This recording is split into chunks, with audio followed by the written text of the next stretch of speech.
My name's Lora. I'm 31. I had to think about that then. My sight condition is a genetic one. My whole family have it. When I say so, my mum and my two brothers and myself.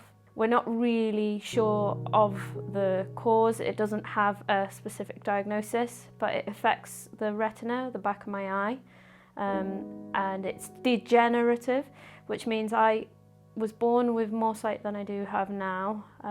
Although I was only 5 when the little sight that I had deteriorated to the point now where all I can see is light and dark. So I can see if the sun is out, and I can see where there's a window or a light source in a room, and I can pick up a few shadows, but that's about it. It's nothing useful. And it's been that way for the majority of my life and for the most of what I can remember. So with being so young and surrounded by people who can't see, it's hard to kind of know the impact it's had on the close family, because we're all in the same boat, but that in a way is quite nice because it means that we are able to support each other. We've got a really close network of people that if I'm stuck, I can phone my mum and I can say, how do you do this? Or how did you do this? Or I can phone my brother and I can have a bit of a chat and a bit of a moan.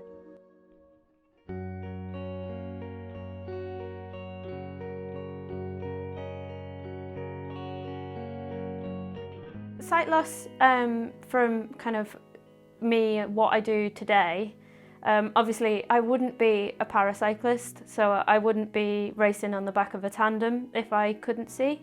So actually I'm quite glad that I can't see, because it's allowed me to go to a Paralympics, or 2 Paralympics now, and it's allowed me to have a guide dog, have a constant dog companion with me wherever I go, because I love dogs, I love animals, and I love having her with me. So in a way, being blind has actually enabled me to do a hell of a lot and given me so many opportunities. I've always found socially interacting with people who can see can be quite tricky and daunting.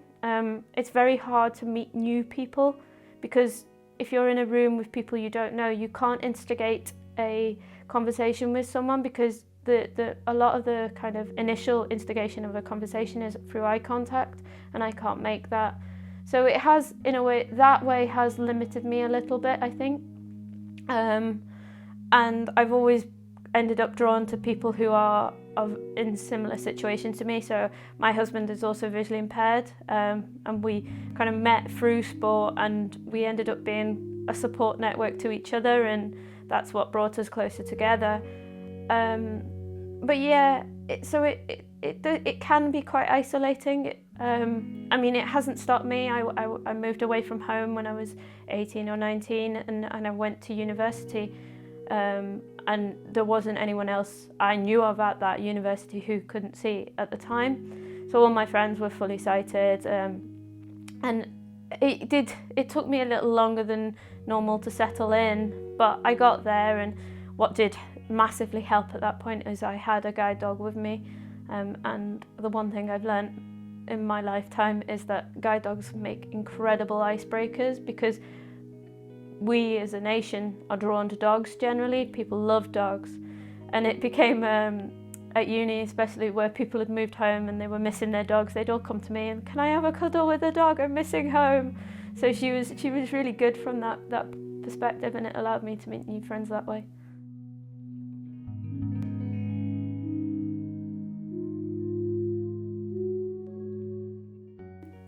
There's a lot of day-to-day tasks or things that go on in life, and you do, and you think, oh, for God's sake, I did that because I can't see, and you get really annoyed at yourself, and then you think, oh, I'll just laugh about it, because that's the way to deal with it. That's the biggest way I've learned is you've got 2 choices when you do something silly. You either cry about it or you laugh about it, and you can't live your life crying, but you can live your life laughing. So an example of a time where I was really annoyed at myself for doing something silly because I couldn't see, but then just had to laugh about it, was I love cooking, and that's one of my biggest enjoyments in life. And one day I was making a stir fry, and I was really excited. I was really hungry as well, and instead of picking up the bag of kale, which was meant to go into the stir fry, I picked up a bag of lettuce. And I don't know if anyone has ever put lettuce in a stir fry before, but I can only warn you that just don't, because it comes out slimy and soft, and it is not recommendable. I did not discover the new biggest food trend of 2020 or whatever. Yeah, and I was so annoyed at myself, but yeah, I just laughed. Generally, you do things like I'll get on a tram and I'll be looking for a seat, and I'll end up touching someone's shoulder, or I'll almost go to sit on someone, and it is embarrassing, but you have to kind of just laugh it off or smile about it, or just that's my coping mechanism. So yeah, always approach life with a smile.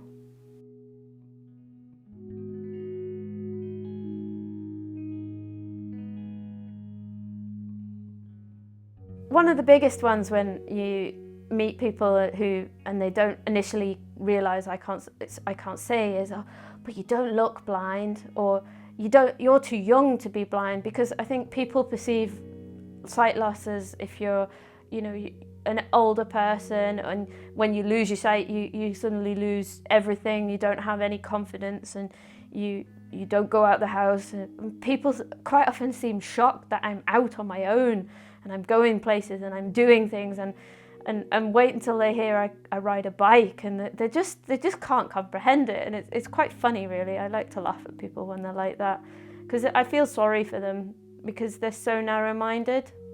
And that's kind of what I want to be able to do. I want to broaden people's horizons and kind of see past the fact that I can't see, and you do have a life, and you can get out and you can do things. Just because you can't see, it doesn't end your life at all. I think the biggest challenge I found from being not able to see is moving to new places. So when I left home when I was 18 to go to university, and I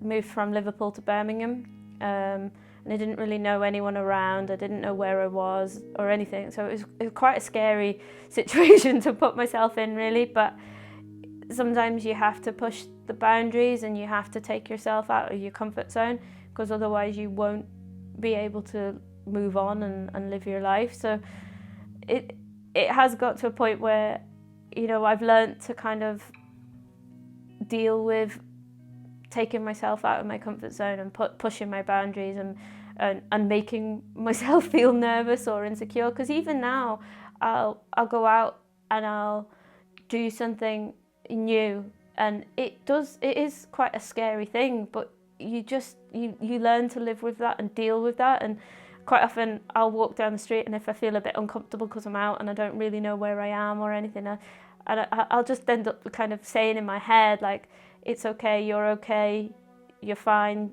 just constant, like, reassuring self-talk kind of thing. And people, I hope people can, if they see that I'm talking to myself, they think I'm talking to the dog. And that's the biggest piece of advice I'd ever say to anyone who is going through losing their sight, is get a guide dog, because I wouldn't be without one.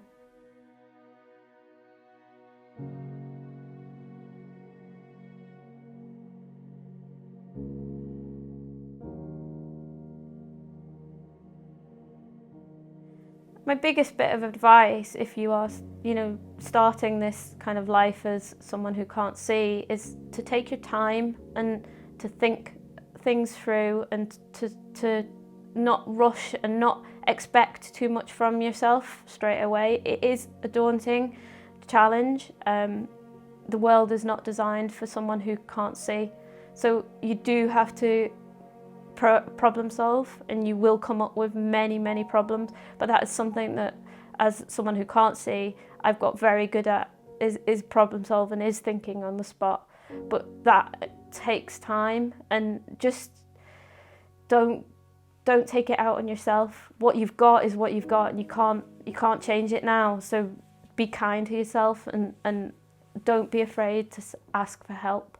I think that is another thing that people really struggle with, because asking for help means admitting you're struggling, but you know, it's not wrong to struggle, and you shouldn't be ashamed by the fact that you're struggling. There's plenty of people out there that can help you, so saying that you need help is the first step on that you know, way to overcoming that problem.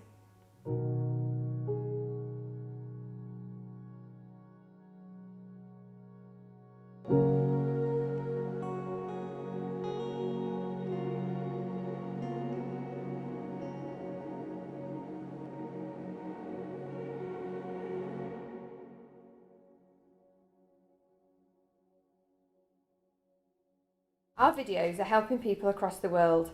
If you found them useful, please donate on our website so we can keep making more videos like this in the future. Henshaws, supporting people with sight loss and a range of other disabilities to go beyond expectations.